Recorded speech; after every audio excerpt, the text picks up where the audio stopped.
ఈరోజు వరదానము.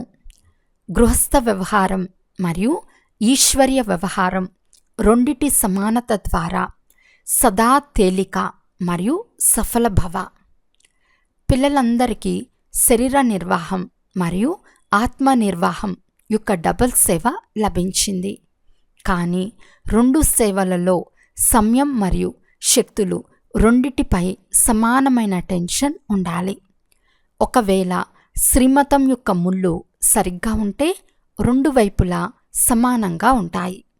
కానీ గృహస్థం అనే శబ్దాన్ని మాట్లాడుతూ గృహస్థులుగా అయిపోతారు. సాకులు ప్రారంభమైపోతాయి. అందువలన గృహస్థులు కాదు, ట్రస్టీలు. ఈ స్మృతి ద్వారా గృహస్థ వ్యవహారం మరియు ఈశ్వర్య వ్యవహారం రెండిట్లో సమానత ఉంచుకుంటే సదా తేలికగా మరియు సఫలంగా ఉంటారు.